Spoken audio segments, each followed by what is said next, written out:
Social media మొత్తం blast అయితే అయిపోయింది. జస్ట్ ఒక్క పోస్టర్‌తోనే ఇది ఒక సెకండ్ సాంగ్ అనౌన్స్‌మెంట్‌కి వచ్చిన పోస్టర్ మాత్రమే. అండ్ దీని మీదనే చాలామంది హేటర్స్ అయితే ఓ రేంజ్‌లో ట్రోల్స్ అయితే చేశారు. ఆ రేంజ్‌లో ఉంటుంది జూనియర్ ఎన్టీఆర్ గారి దగ్గర మూవీ నుంచి ఏదైనా వచ్చిందంటే. ఇంపాక్ట్ వేరే లెవెల్ ఉంటుంది. సాంగ్ ఎలా ఉంటుంది? సాంగ్ మన ఎక్స్‌పెక్టేషన్స్‌కి రీచ్ అవుతుందా లేదా అనేది ఈ వీడియోలో అయితే చెప్తాను. మ్యాటర్‌లోకి వెళ్తే ఇప్పుడే వచ్చేసి రామజోగయ్య శాస్త్రి గారు అయితే ఒక ట్వీట్ అయితే వేయడం అయితే జరిగింది. ఆ ట్వీట్‌లో దేవర మూవీలోని సెకండ్ సాంగ్ గురించి అయితే చెప్పారు. మరి ఆ ట్వీట్‌లో తను ఏం చెప్పాడో ఒకసారి అయితే చూద్దామా?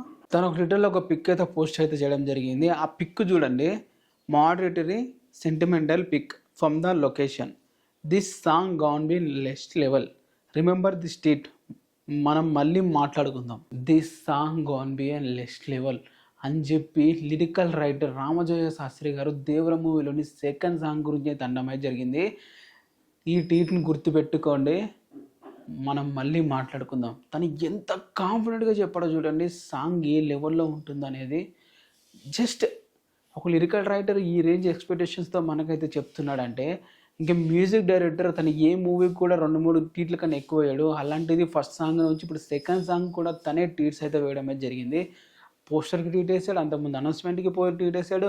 అండ్ తను కూడా వీర లెవెల్ ఎగ్జైటెడ్తో ఉన్నాడు. తన మ్యూజిక్ చేసిన సాంగ్కి ఆడియన్స్కి ఇవ్వడానికి.